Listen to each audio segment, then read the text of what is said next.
All right, we are now joined by first head coach of the Big 12 champion and fourth-ranked Oklahoma Sooners, head coach Lincoln Riley, and head coach of the SEC champion and number one ranked LSU Tigers, Ed Orgeron. Coaches, we'll start with an opening statement, right? Coach Riley, we'll start with you, and if you could just talk about so far your experience in Atlanta in this bowl week and maybe how it's compared with other bowl trips that you've had in the past. Sure. First, just want to offer our thanks, appreciation to everybody involved with the Chick-fil-A Peach Bowl. Having been in a few of these bowls can be a difficult balance. There's the experience of the bowl, getting to meet all the people involved with it, getting to enjoy the city, and then certainly in these playoff games, you're balancing trying to give the teams a great experience, but also kind of the space to get ready for obviously an important game, and these guys have done as good a job of any that I've been around of balancing that. Our team has really enjoyed the city of Atlanta, enjoyed this week, so very much appreciated, first class all the way. So had a great week of practice. At this point, I think everybody's just ready for the game to be here. We certainly can't wait to play. All right, thanks, Coach. Coach O? I want to thank Chick-fil-A Peach Bowl, City of Atlanta. All the guys that worked tireless hours, I think, is very well organized. They gave us a chance to come here and have a playoff type mentality and still have a bowl experience. I think that the time that they asked us to do things was very short. It was very entertaining for our football players. It was great to spend some time with Coach Riley and his family, get to see the staffs, get to see his fine football team. I thought our teams interacted well together. There were some competitive games and stuff. It was fun. The food's been great. The facility's been great. Just a great atmosphere. Thank you, Coach. All right, we'll go ahead and open it up to questions. If you would, please raise your hand. We'll get you a microphone, and let's start right here, right side, row one, gentlemen. James Hale, Sports Talk 1400, The Ref in Norman.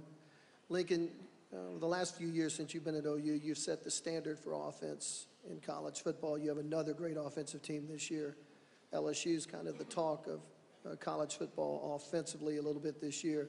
When you look at their offense, what do you see, and how much does it remind you of what you guys do offensively when you look at LSU? I see a really, really good offense. They've done a great job. The quarterback has certainly made them go. Like a lot of great offenses, he's a tremendous player. We've thought that for a long time, even when we offered him many years back. And so Joe's been phenomenal for them all year. And, they just don't have a ton of weaknesses. Offensive lines obviously played well.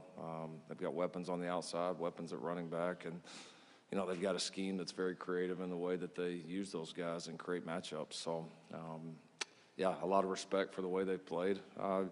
You watch them, there's certainly some things that are similar, and then there's a lot of things that are different that make them unique. So, the whole thing, to me, it doesn't matter where it came from. It's how do you package it?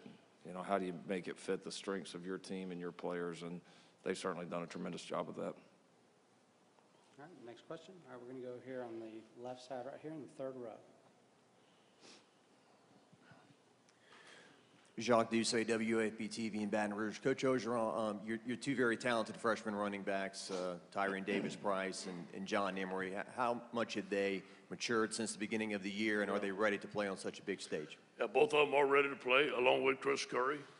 All three of them have different talents that, Clyde can do all three things. I think all three of them are different. All three of them can do some of the things that Clyde does, not all the things that they do.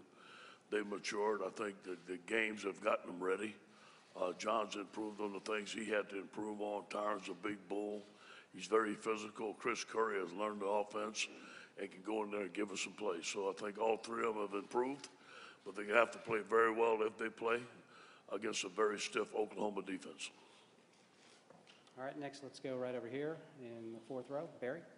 Barry Trammell with the Oklahoma and Lincoln. We talked a little bit about this in August, but now that you've had a season of perspective, how has Jalen handled stepping into the footsteps of Baker and Kyler and the kind of standard and performance level they set? How's he handled that entire spectrum of having to replace quarterbacks like that?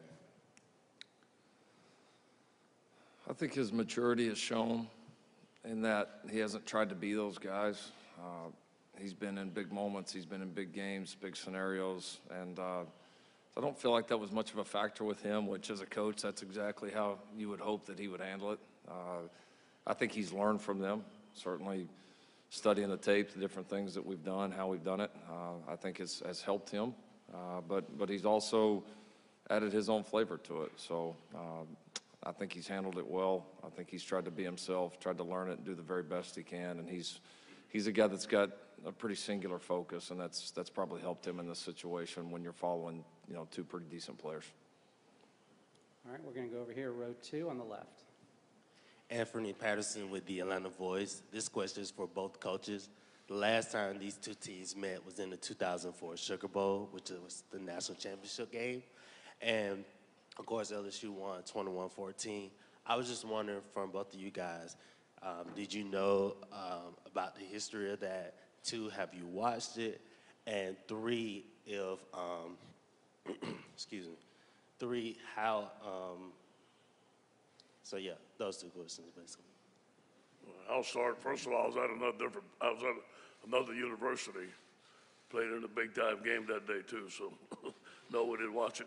And, obviously it was a big game for both schools. Obviously, 2 great traditional schools. Obviously, the Sugar Bowl, the national championship is a big deal, and it was a big deal at LSU, but did we watch it? Did we study it? No. I remember watching it. I was probably like 15 years old at the time.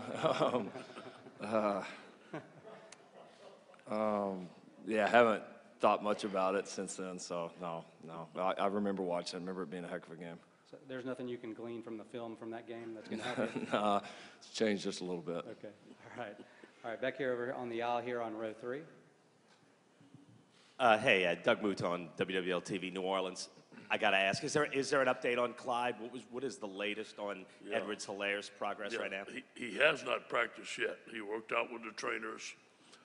He did a little more yesterday. He felt a little sore after he worked out.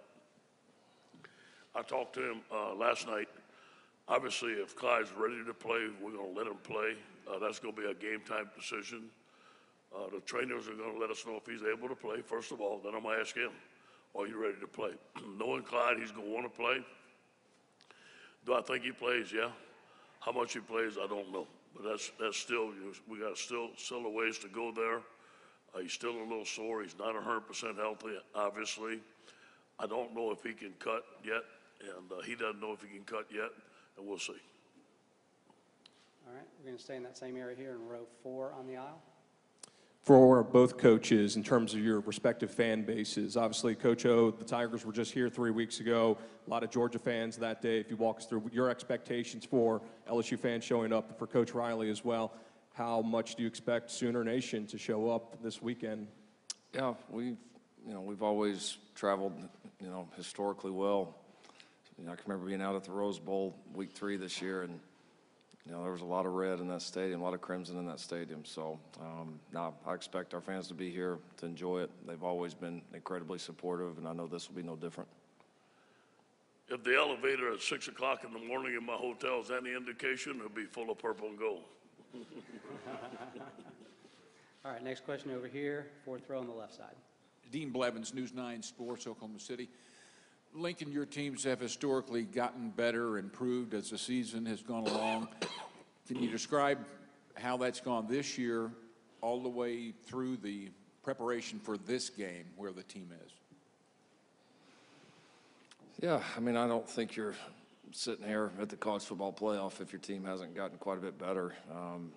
I think we have. I think we've had different challenges throughout the year, and we've been able to face most of them and come out on the good end. So probably more for me right now would be the preparation we've had in the last several weeks. Our goal has been to play our very best game, and we put forth a schedule that had that and only that in mind. And our players, coaches, everybody have executed that extremely well. So that's been our goal from day one. When we found out that we were going to be in the playoff and playing a really good LSU team was let's play our very best. And I think we've done the work to get that done. All right, let's go over here on the right, 5th row. Michael Cobble, WBRZ TV at Baton Rouge. Ed, how has Jalen improved since you've last seen him on the field? Well, obviously he was a young player when we played him. They're doing more things with him.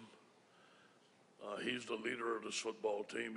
He looks like to me he's the heart and soul of this football team. I have to commend him to going into a new situation and obviously have won it over by, I'm assuming, the way he works. Knowing him and his character and what he's done and working with Coach Riley, I think that those guys have a tremendous system, a tremendous program. He's very smart. He's very difficult to stop, but I'm going to tell you what, this scheme makes it tough. And those guys they block more people in the box than you have, and then they have C.D. Lamb sitting out there. It's a very difficult scheme. They know how to call the right plays, but he runs the ball like a big tailback back there and also throws the ball well.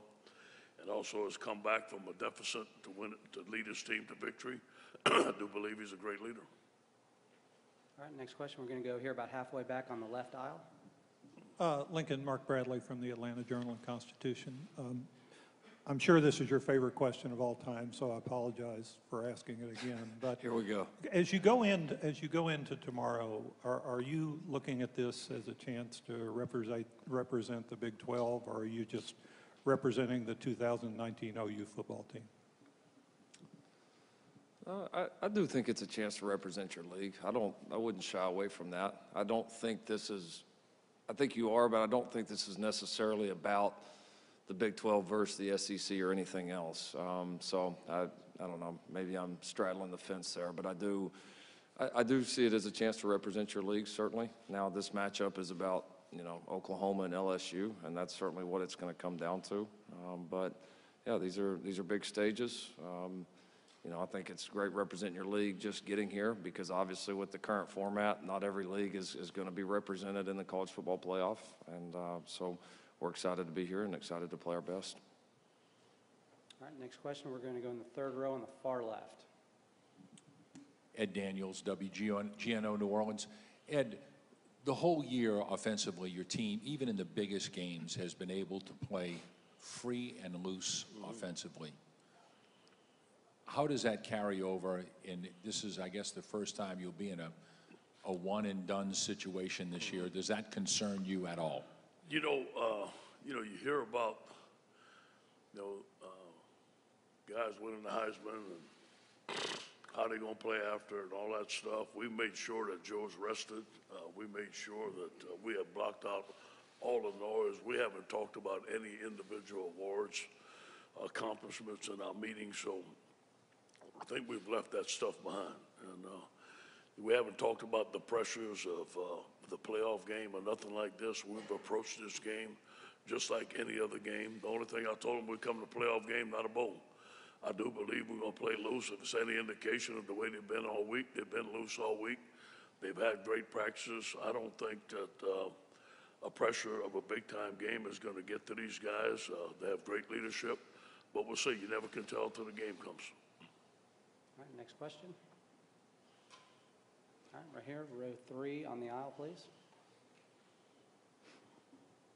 Coach Ogeron, as you're here, I couldn't help but think about some players that may be playing and part of this who would, if they had not entered the transfer portal or gone somewhere else. Can you speak to that, and can you maybe mention maybe 2 or 3 guys on this team who stuck it out, who could have made that choice and are now part of this? I do believe that the transfer portal in some situations is very good. I do believe that. There's no question about that. If a player can transfer, is not playing at a school and can transfer like both of these quarterbacks and go there and lead their team to the championship season, I think it's phenomenal. I think everybody needs that chance. I think if a player is going through some hard times and he's just wanting to quit and he's not wanting to persevere and he's wanting to take the easy way out, I think it's a bad thing for football. I think that everybody needs to stick to it. We've had some players that have transferred and have not had success. I think they wish they'd still be on the football team. We've had some players on our football team that thought about transferring and have come back, and they're glad that they stuck it out. All right, back to row 2 here on the left. This coach is for Lincoln Riley. Earlier in the week, you guys practiced at Georgia State Stadium, which used to be Turner Field. I was just wondering, how was your experience and how did it feel to be practicing in such a place like that, which used to be a baseball field? And also, how was your players' experience from that? Yeah, no, we definitely enjoyed getting there, getting outside. Pretty cool to be in a stadium like that where a lot of championships have been won, a lot of great players have played, and yeah, it looks like they've done a lot of work, certainly around that area. The facility was great, people were great there. It was a very positive experience. All right, next question, we're going to go in the fifth row here on the right side aisle. Coach Ogeron, I don't need you to give me too many trade secrets, but CeeDee Lamb and the matchup problems that he presents, I'm assuming you're going to have to mix a lot of different coverages. Yeah. Well, just talking to Coach, he's from Opelousas.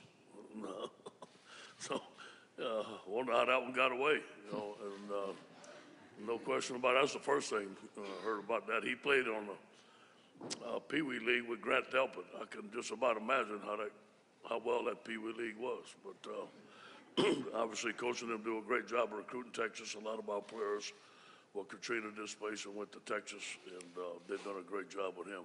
He's big and he's strong. He's one of the best receivers we've seen. And we face some really good receivers. We see some really good receivers every day in practice, but he's different. Yards after the catch with this guy, phenomenal. And you're gonna have to cover one-on-one. You just can't put a safety over the top of him and stop Jalen Hurts all day. Now you have to mix it up. You can't give him the same thing every time. This guy's too good of a play caller. So you have to mix it up. You have to take your shots. But I think the biggest key is to keep him in front of you and tackle him.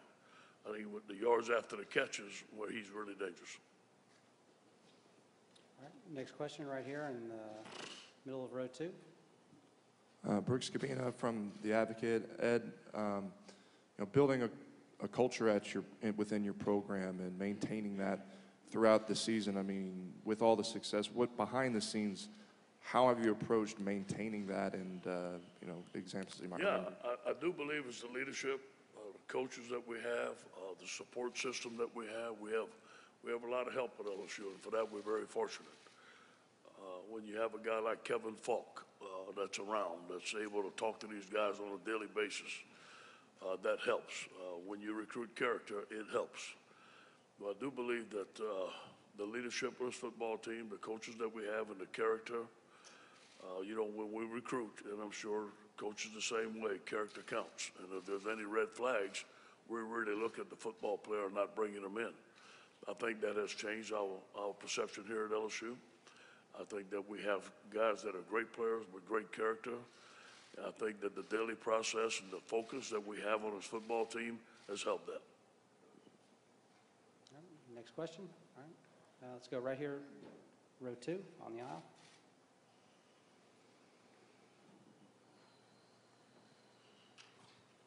Lincoln, you guys have been here obviously 3 years in a row. Anything that you learned from the last 3 years that maybe helped you this year in terms of this game? Do you handle it like just a big game like OU Texas, or is it obviously much more media the week leading up? Just what you've learned that can help you, how you dealt with this week's workouts. I think it's helpful for a lot of our staff and players that have been here. You understand the scope of it and all the attention and hype that comes around with this game. I think personally for me, probably the biggest help is having gone through this a few different times is within the scheduling. There's so much, you've got a lot of different choices on how you can handle this amount of time. And this year has been different than the others, like we've said, 1,000 times now because of being a week shorter. But it has helped us, in some trial and error before. Some things that we did from a scheduling perspective, when we practice, how we practice. I would say that's evolved, and we feel like we've got a pretty good plan going forward, and some of that's based on what we have learned in the past. All right, next question, row 5 on the aisle on the right. For both coaches, if you don't mind, how much does having the significance of a championship game help keep your team's attention? Obviously, in bowl games, guys get different agendas late in the year and might be thinking about themselves. How much has having this extra game behind you really helped focus your team? Honestly, it's kind of hard for me to compare, because the 3 years, we've been in it. So hopefully I'm never in that situation. But I can imagine it probably helps some. I mean, there's a lot going on for guys at the end of the year. I think at that point you hope the leadership of your team, the culture that you have, is able to keep the team together. Our 1 year at OU that we weren't in the playoff, 2016, I think. You know, we had a lot of guys that were NFL ready, some guys that left early, but all of our guys stayed and played. The team really held it together and beat a really good Auburn team. So I think in those moments, it certainly depends on the culture, the kind of guys you have, the leadership, how committed they are to that program and team, because bowl games are important. I know everybody wants to talk about the playoffs, and the playoffs are great, but all these other bowl games, you ask any coach, any player, you know, any staff member that's ever been a part of them, they're important, and you remember them, all of them. And so, you know, hopefully we continue seeing a trend of, you know, hopefully college football can stay in a place where we don't take away the importance, and guys understand that, because if they don't put value on it, or they just skip it or do this and that, they're going to look back and regret it, because those are moments in time that you get with your team, your brothers, your coaches, that you never get back. And when you get on the backside of it, you'll definitely remember. Yeah, it's been definitely different for us. It's a playoff game. You know, a bowl is your final destination. It's the last game. You know, guys want to have fun, and seniors and guys that are going out. And we're talking about what we're going to do recruiting and stuff like that. This for us has been completely different. It's another week of practice. It's a playoff game. Everything's on the line. All the focus is in on playing our best game on Saturday. All right, we're going to go back over here. Barry? Yeah, Barry Trammell with the Oklahoman. For Ed and Lincoln, you guys both promoted from within the staff. The majority of college football hires are not that way. All four of you guys in the playoff were promoted from within. Could that set off a trend where schools now look more closely at assistant coaches rather than just going after the hottest guy on the market? You know, I hope it is. There's some guys that, you know, when you work with somebody every day, you know what you got. And there's pluses and minuses with everybody. And the grass always looks greener on the other side. But I think there's some assistants that are very deserving. You know, they've recruited these players. They know the school. Some of them are great fits. That's why they're at the school, and they're very valuable. They know the ins and outs. They know what's good for the school. They know what you should do at this school, what you shouldn't do at that school. So I think it could be a big advantage, and I hope that the assistants at schools that are very deserving get the job, because they're the best guy, just because they're not the hottest ticket. Yeah, I would just hope this speaks to anybody out there that's has the responsibility of hiring coaches, that they just try to hire the very best person. They don't set they don't have an initial idea of it has to come from outside or this or that. Just hire the very best person, wherever they're at, wherever, you know, whether it's internal, whether it's external, that to me doesn't matter. And then hopefully you continue to see guys, you know, like we all did, get those chances if they are deserving. And so I think it's been a positive trend. All right, next question, row 3 on the aisle, right here on the left. It's for both of you guys. This seemed like a year where 4 teams getting to the playoff worked. Obviously, a lot of talk about going to 8. Would you, if you guys had a vote, would you say 4 is good, or would you be okay with expanding the field? That's a question you get back and forth. I would say this. I do think we have a great system. I mean, I think the playoffs have brought, you know, a lot of attention. I think you've got national champions out of it that are very deserving, and that's the end goal. Deep down, do I believe at some point we're going to have all the conference champions involved? It's hard to say no to that, just because conference championships at this level are so hard to win. And college football is different because leagues are different, and leagues are different year to year. And sometimes it's tough to compare, you know, one team's schedule or how one conference does it or how one conference sets up their conference championship game to other leagues. And so, you know, I do think we have a great product right now. I think we've got a great system, but a system down the road that maybe guaranteed all the conference champions in, I don't know that I would disagree with that. I think it's good the way it is. Obviously, that's out my wheelhouse. I don't have a vote. And if it goes to 8, it goes to 8, stays at 4, stays at 4. We just want to play. Next question here, row 2 on the right. Amos Morale, WWL Radio in New Orleans. Coach O, I was wondering if during this process heading into the playoffs, you leaned on anyone from your past or any of your mentors, just to get advice or seek any kind of counsel? Well, I just have Coach Robinson on my staff, obviously, so he's with me every day. And that helps. Having Kevin Falk with me that's been with Belichick, so that helps. So anytime, I don't even have to pick up the phone. I just need to walk down the hall and ask him a question. So that's very, very helpful to us. And I look at the things that we did in Miami. I look at the things that we did with Coach Carroll. If I have to call, I can call Coach Carroll and ask him a couple of questions. I don't. I still have the same practice plans that we used when we were back there, the same game plan. So every once in a while I look at that, but more or less I learned it, and it's more or less those programs. The Miami program and the USC program is what we're doing today. All right, next question here, all the way in the back on the right. Coach Riley, a lot of eyes will be on this Derek Stingley and CeeDee Lamb matchup. What have you seen out of the true freshman this season? He's a very good player, impressive, the way he's been able to play, some of the plays he's been able to make on in some important games, and certainly been able to do that as a young guy. He's certainly, one of the better young corners, that I can remember seeing in the last several years. So they've done a great job with him schematically, and he's kind of hung in there through the year, gotten better and better. It looks like he's stayed pretty healthy, been able to be out on the field and take a large quantity of reps. And so, yeah, he's an impressive kid. All right, we've got time for a few more. Next question, we're going to go here, third row on the left. Coach O, we spoke to Coach Aranda this week, and he talked about how Jalen Hurts was the most dangerous scrambler since the Ole Miss quarterback, and talked about that was a rough afternoon for you guys. What did you learn from that experience, moving forward to having to defend Hurts? Well, I think we were a little surprised by the Ole Miss quarterback. We knew he could run. They had a scheme that really got to us a little bit. We weren't as prepared for that scheme as we thought we'd be, and he was faster, and they were better. I don't think this is going to be the case. That doesn't mean we're going to stop him. We know this guy's a great player. We know they have a great scheme. We know they're going to make plays. Now, we're just not going to shut down this offense, you know what I mean? But we need to be in the right place at the right time. We need to play our blocks.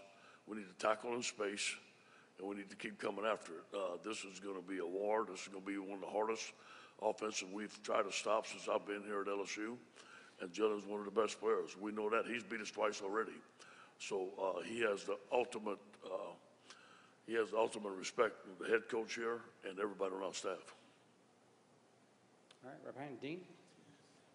Lincoln, there hasn't been much made this week of the fact you're playing without four really good football players. How did you address the club about that, and how does that impact the game and how you approach it? I didn't address our team at all about it. We've, of all the years at Oklahoma, this has probably been the year that we've had the most lineup changes, major injuries, guys out for games.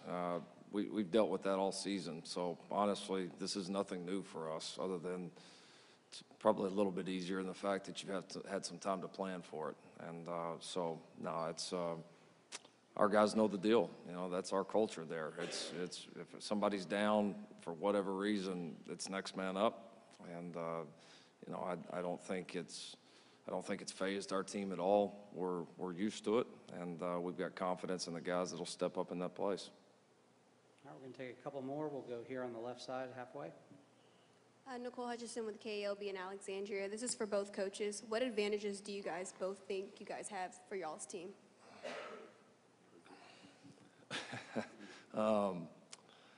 Yeah, I mean, it's going to, like Coach just said, this game's going to be a heavy hitter. You get to the college football playoff, both teams are good. Both coaching staffs are good, both schemes are good. There's good players on all three sides of the ball. And I think, you just go in and try to do your very best and control what you can control and play your very best game. And, it's going to be a game of probably not a ton of huge advantages either spot, and that's why these playoffs are so great. Just go out and play. Go out and play your game. Play at the LSU standard performance. Control what we can control. All right, let's go right here. Yeah, Barry Trammell with the Oklahoma. And Ed, someone asked you about the OU LSU Sugar Bowl, which you didn't have a part of. Next year, it's USC Oklahoma in the Orange Bowl for the title. You were a part of that, although you took the Ole Miss job. I don't know if you were in Miami for that game, but your memories of that game and whether you were there or not, or I'm sure you watched it, why did you think such a big-time matchup got so lopsided one way for the Trojans? I don't want to say this boastfully, but I was there, and I remember it. You know, the biggest thing I remember is Adrian Peterson. I recruited Adrian Peterson to go to USC. It came down to Oklahoma and USC, and he and I had a great relationship, so I look forward to playing against him. It was one of those nights. We were playing great. We had our best game. A lot of respect for Oklahoma, obviously. Playing in the Orange Bowl, playing against a great player like Adrian Peterson. We had a lot of great players on that football team. That was probably one of Coach Carroll's best team. It was a tremendous night. I remember we won, we beat Oklahoma that night, and then the next morning I had to drive to Orlando to catch a flight to go to Ole Miss to start at 3:30 in the morning. So I didn't get to enjoy it much, but I do remember it. And again, a lot of respect for Oklahoma and a lot of respect for Adrian Peterson. All right, we're going to end it there. Coaches, we ask you to stay here. We're going to take a couple of pictures. Gary and Bob, if you can come up, please. And if we can get the still photographers here in the front and center, please.